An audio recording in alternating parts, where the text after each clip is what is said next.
Ronnie, it's good to meet you.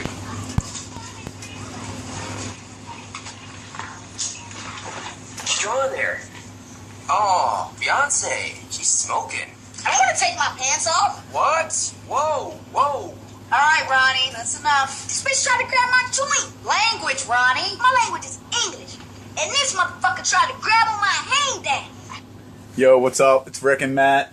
It's week 1 recap, week 2 preview. Pretty good week, huh, Matt? Pretty good week for you. Yeah. Pretty good week. Pretty bad week for me.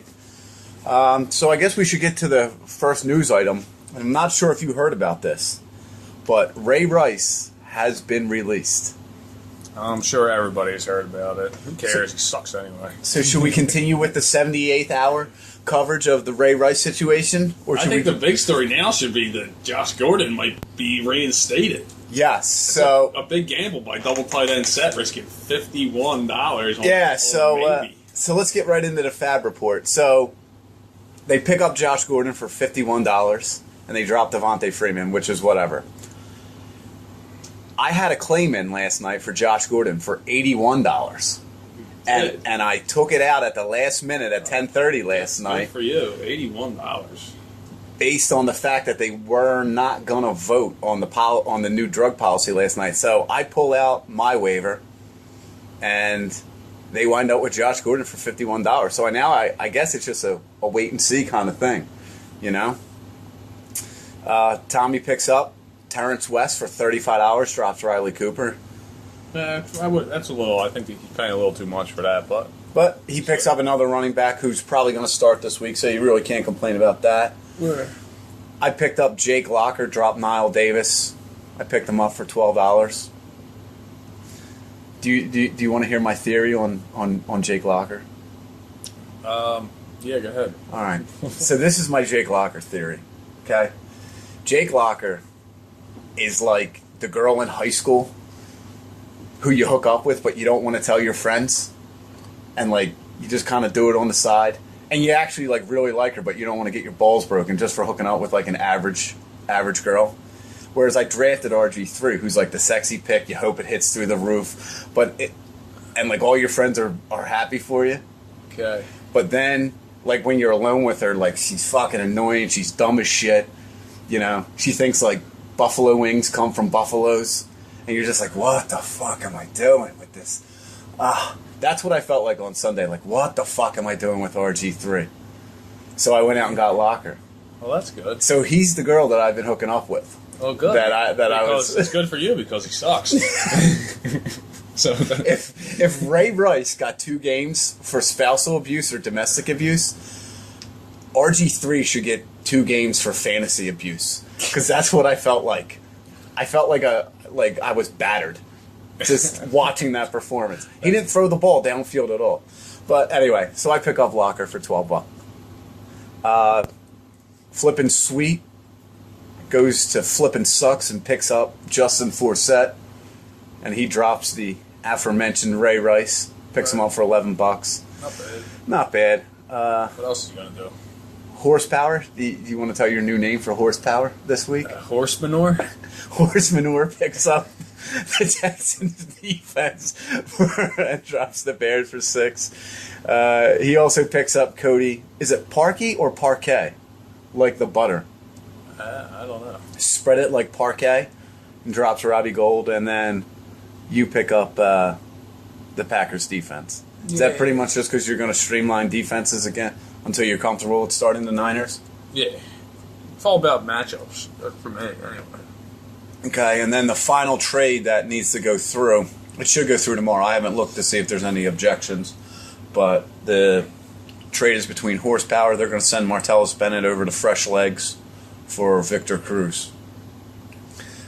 I mean, I approve the trade. I mean, I didn't have any problems with it. I didn't understand it, but hey, it's whatever. Victor Cruz didn't look so good, so. All right. Well, I mean, a lot of players didn't look so good. Des Bryant didn't look so good. Larry Fitzgerald didn't look so good. Who was the first Lacey player you didn't named? look so good. Well, he got a concussion. Des Bryant. Oh, Des Bryant. Okay. So, I mean, but probably just like a 1 week fluke. All right, so let's jump back into week 1 before we look ahead at week 2 here. So, again, because we're logged into my account, we always do my game first, and then we go right across the board. There's no prejudging which game should be done first here, and this one will be pretty quick. So, I got my ass kicked by like 58 points, 58 and a half. Yeah, you did. You know, there's the only bright spot for me was that Jamal Charles got 7 carries, which is good for my number 2 pick overall. Other than that, that's not going to happen again. They're going to force feed him the ball from here on out. Andy Reid looks like a complete asshole right now for giving him, if not the best running back in the league, a top 3 running back in the league. You don't give the ball 7 times to, no matter what. Yeah, you find a way to give him the ball. And RG3 was a big disappointment, and Tucker only having 3 points. But other than that, I was pretty happy with my team. So we'll see how it goes. Gronk should have a better week next week. Now that he's back. So we'll see. But on the other side, double tight end set just... They had good flex performance. Your flex options were pretty well. They're all flex worthy is how I would define them. But on the other side, double tight end set just put together a great week, top heavy. It's just Matt Ryan throws for 448. Matt Forte, I mean, the guy combines for 169 yards from scrimmage. And he 185 with his kicker getting 3 points and his defense getting 1 point. Yeah, so that's pretty good. Yeah, I mean, all his guys scored touchdowns except for Matt Forte. Oh, and Fred Jackson, who still had a phenomenal game. Yeah, who still had a phenomenal game. So, I mean, that's pretty much it. They're 1-0. They got the high score for the week, and right now they're the number 1 team in the league. Okay. So moving on. We got Horsepower going against Fresh Legs. It was a low-scoring game. Very low scoring. Horsepower pulls out the win here, mainly because of, just that horsepower connection, I guess, if you want to call it that. Manning, Ball, and Sanders combining for, 65, 66 points, 67 points, something like that. So, and then he turns around and spins Bennett, who had a phenomenal game, 22 points. He loses Doug Martin. Andre Ellington's hurt. So I think Ellington's going to play, though. Yeah. Now, if you looked at Ellington's stats, though, he only played like half the game, and then he came off, and now he's in a walking boot. So some questions there, but he has Sproles on the bench. Yeah, Sproles had a fantastic game. Yeah. So I think Sproles might have to be thrown into the lineup this week. What do you think of Tommy's team? What do you think of Fresh Legs' performance here? I mean, besides Marshawn Lynch, nobody else did anything. Aaron Rodgers was a real big disappointment. He didn't look good at all. You don't attribute that to the Seattle defense, or you think he just looked bad? No, I think he just looked bad. He had a couple opportunities to hit receivers, and they were just poorly thrown balls. Okay. He just didn't look like the old Aaron Rodgers. Maybe he's just maybe the defense does get into your head a little bit, but right. I don't know. And Jeremy Maclin had a nice game here, but pretty much low scoring for Fresh Legs. Everybody was over here on Thursday night, and he had a chance. He wanted to put Chris Johnson into the lineup, and he just never got around to doing it. I know he wanted to. He was talking about it, and if he would have thrown him in, it makes a difference. It makes a difference if he puts him in over Cruz or Keenan Allen, I think. No, probably just over Cruz. He would have got the win, and that's exactly what he wanted to do. So he wanted to win this week? He wanted to win, surprisingly. He wanted to win. Can't believe it. Yeah, and what an idiot. And with his sleeper pick in the draft, Jordan Reed, in round 4, 1 catch, 4 yards. And now he loses them, and it looks like it's going to be for an extended period of time. So I'm assuming that's why he pulls the trigger on the trade to get Bennett. But yeah, that definitely hurts. So, anything else about this game? Nothing. Nothing. Now here was a game. Prestige Worldwide against Lacey Underall. Lacey pulls it out 155 to 143.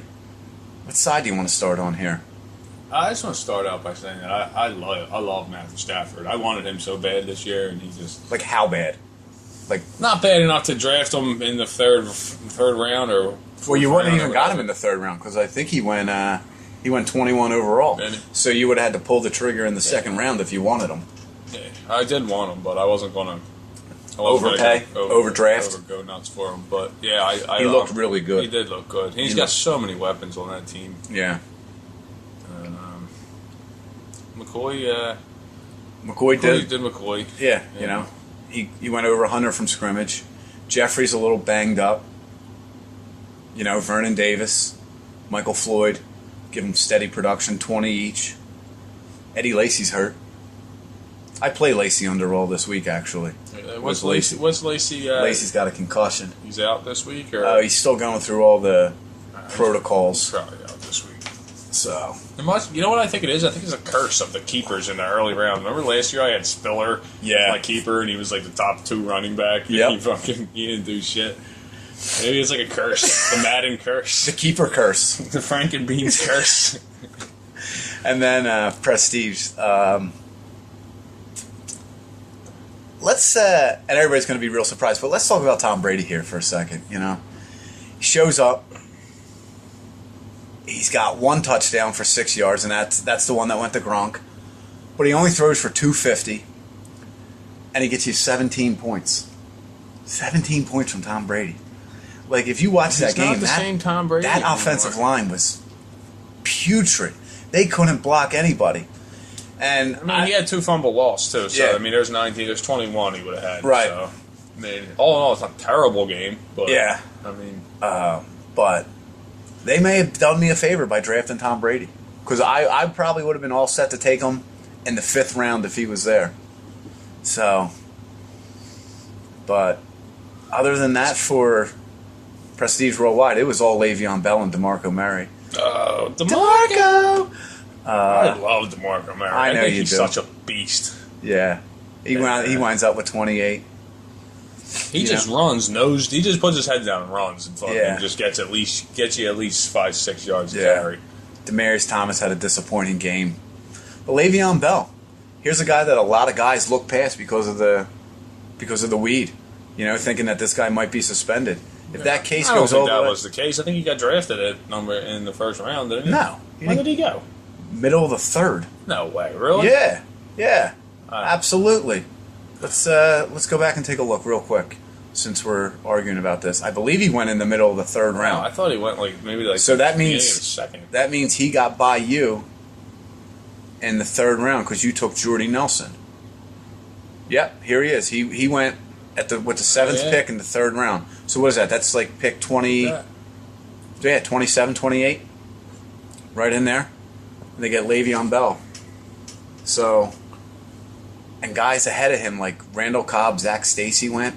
Now Zach Stacy's going to be splitting time, and we'll get to that probably with the next game that we look at. But yeah. But Le'Veon Bell. So, I mean, you get that kind of value in the 3rd round. That could definitely make a difference down the stretch here. Down the stretch. It's fucking week 1, Rick. Relax. Oh, God. Oh, my God. Tie-breaking scenarios already. All right, so the next game up. Anything else about Prestige Worldwide and Lacey Underall here? No jumps out at me. You know?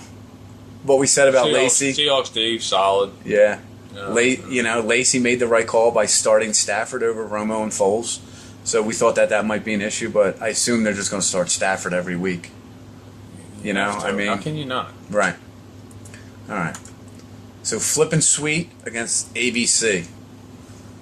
Now, I got the report from the Stein household that there was a lot of floor banging and slapping going on in the first quarter of that Lions game. I believe it.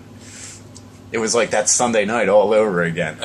So we had ABC winning 143 to 134. Wait, the Lions game? The Lions game. Yeah, because ABC was down big coming into this game on Monday night, and they had Calvin, Joik Bell, and the Cardinals D.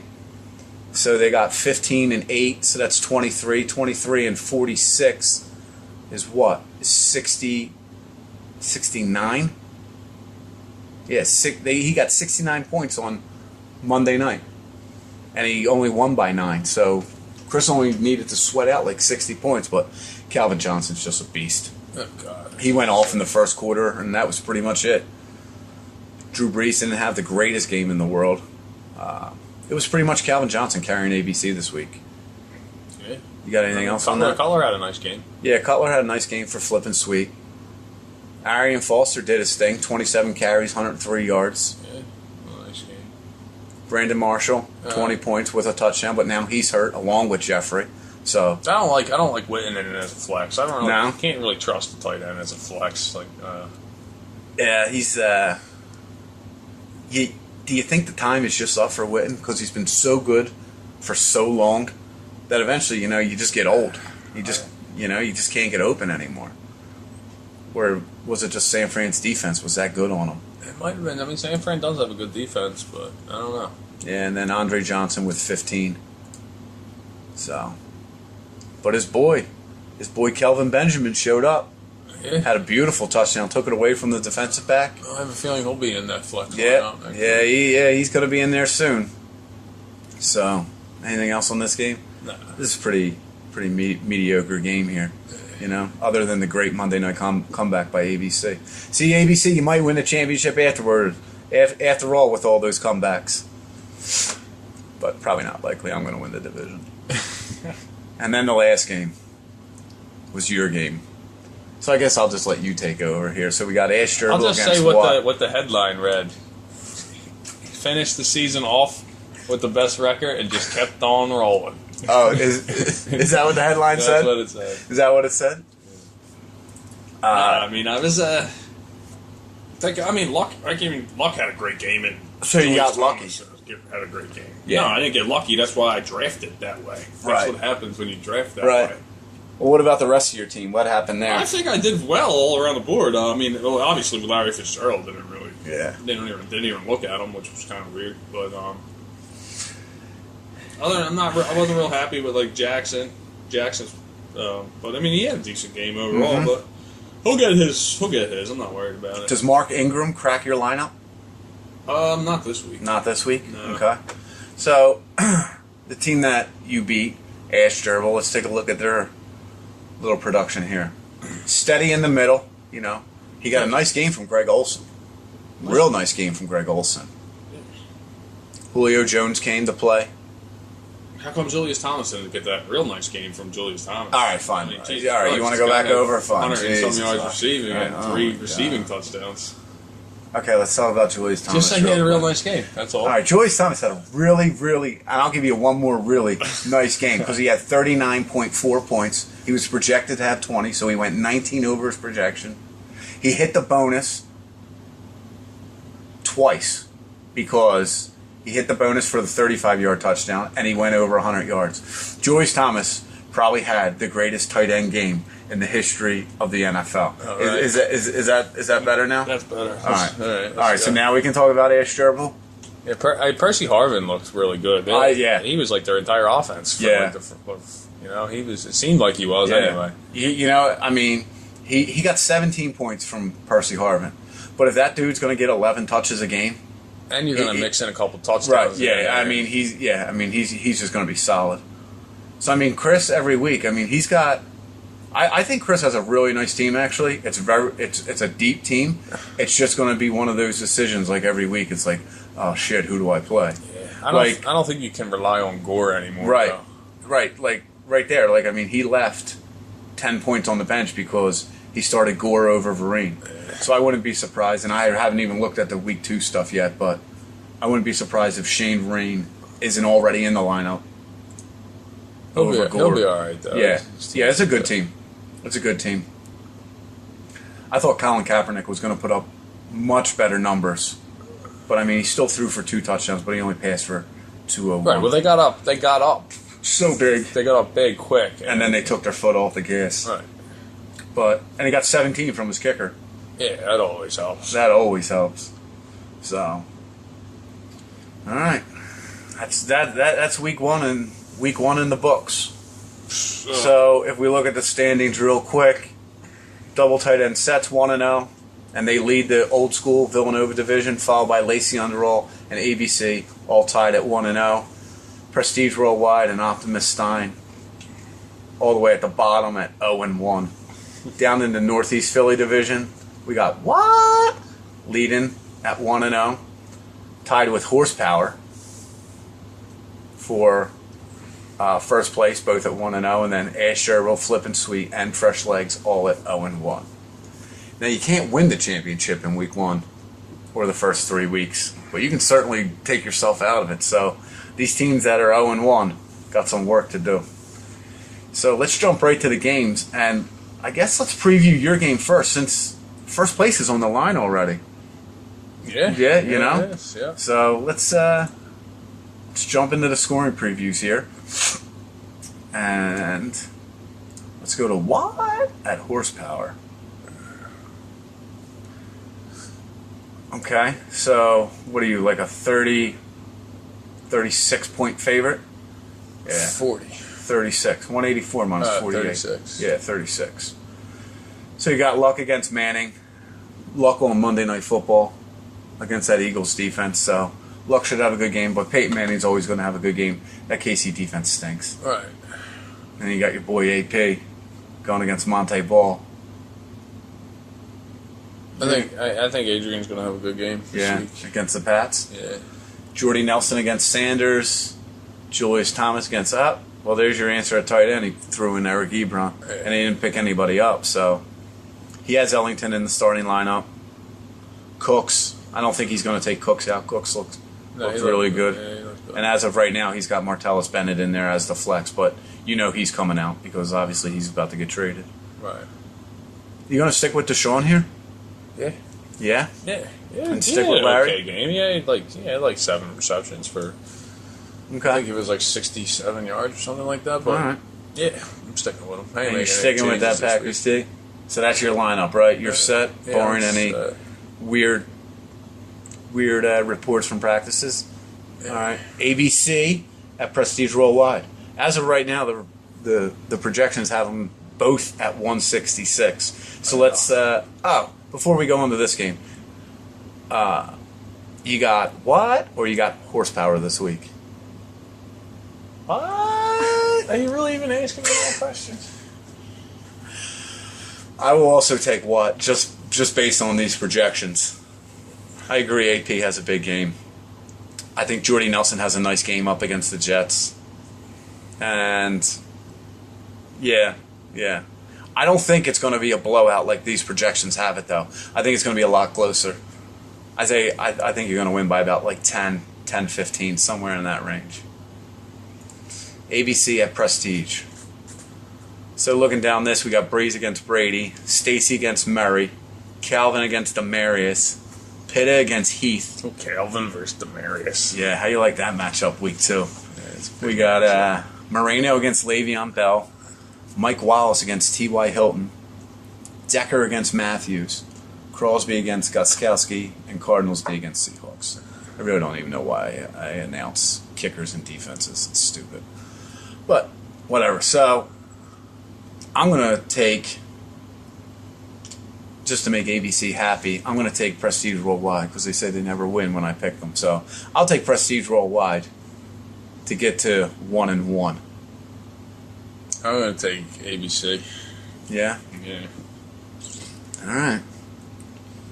Based on what? Breeze? Breeze and Calvin Johnson. Breeze and Calvin are the difference? Ooh. Oh, here's another big line. Fresh Legs at double tight end set. Oh my gosh. Oh my god. This is a 33-point line. I don't know. Aaron Rodgers is projected to be low this week again, so I don't know. I think he'll have a bounce back game. Yeah. Well, the other reason too is Tommy doesn't have a tight end in yet. It's hard to go against double tight end set when they had such a great performance last week, and Tommy had such a dreadful performance last week. Yeah. I get what you're saying. I'm going with double tight end set. I'm going to go with double tight end set. I threw Chris Johnson in there, so that Green Bay defense isn't that good, but the Jets aren't the greatest offense in the world, so I'm going to go with double tight end set just based on what they did last week.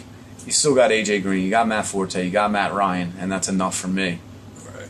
I agree. To predict the win there. Okay, here we go. Ash Gerbil at Flippin' Sweet. Two teams at 0-1. It's a tight matchup here. Winner goes to 0-2. It's a big game for both of us. You get to that. I mean, me personally, I've never been there, but I can imagine if you get to 0-2 to start your season off, Oh my God, you're sleeping with a shotgun. kind of in the dumps a little bit. Yeah. I mean, it's big. It's a big game. You get to that 1-1 mark, and you're like, all right, we can turn this around still. Right. So this is a pretty big game, and it's only week 2. Yeah. You know? So Kaepernick against Cutler, Vereen against Foster, Bryan against Marshall, Olsen against Jimmy Graham. There's a good matchup. Julio Jones against Andre Johnson. Cobb against Benjamin. There's that Benjamin. All about the Benjamins. Should be his new team name. And Percy Hart against Vincent Jackson. I'm not going to do kickers or defenses anymore. All right. Time to make a call here. And I'll let you pick first. I'm going to say Flippin' Sweet gets the win this week. I think Cutler's going to have, Kaepernick. I think Foster's going to have another decent game. Look, Vereen's in the lineup. See, I said something about Vereen over Gore. This is tough. This is a tough game to pick. Jimmy's due for a 2-touchdown game. Yeah. All right. I'm going to go Flippin' Sweet this week. I'm going to go out on a limb. I'm going to say Ashterville's going to win, and I think Greg Olson's going to be the difference. I'm telling you. That's kind of... And the only reason I say that is because Detroit struggled against the tight end last week. That giant tight end, Donald, that nobody picked up, had a touchdown, caught a lot of balls. I don't think he really took it. I don't think they really had trouble with him. He got targeted a lot. He got targeted a lot. He had a nice little game. So I'm going to go with Ashterville. Get off my back. Jesus Christ. Get off my back. Colin Kaepernick, huge game against the Bears. Write it down. And the last game of the week. Optimus Stein at 0-1 going against Lacey Underall. That's fucking Lacey. I can. The way that Kev always seems to lose to me, I always seem to lose to this team. I don't know what it is, but I always lose to them. So here it is. The Hurt Locker against Stafford. Charles against McCoy. That's a good matchup. Kendall Wright against Alshon Jeffrey. Gronk against VD. Hope he gets VD this week. Gio against Michael Floyd. And by the way, I looked this up online. He does not like to be called Gio. He likes to be called by his first name, Giovanni. So from now on, I'm going to try and refer to him as Giovanni. I don't like him already just because you said that. Yeah, well, I love him. Jennings against Lacey, if he even plays. And then Reggie Wayne against Reggie Bush. And then kickers and defense. Whew. Projections have it as a 4-point game with Lacey pulling it out. I'm gonna go with you this week because I think Charles is gonna go nuts. I'm gonna go with me, and I'm gonna say Locker's gonna carry me against the Cowboys. I think that Cowboys defense is just putrid, and he's gonna have a nice 30-point game this week. And Charles is gonna get force-fed. Kendall Wright's gonna do his thing against Dallas. Alshon Jeffrey's a question mark. It'll be interesting because this game spans all the way from Thursday to Monday. So I start with a kicker tomorrow night, and then we end with, I believe, McCoy and Wayne on Monday night. And another thing, I don't know if McCoy is going to have such a decent game because the Eagles' defense did not look good in the first half of that Jacksonville game. No. And the Colts are not the Jaguars. It was Chad Henne, right?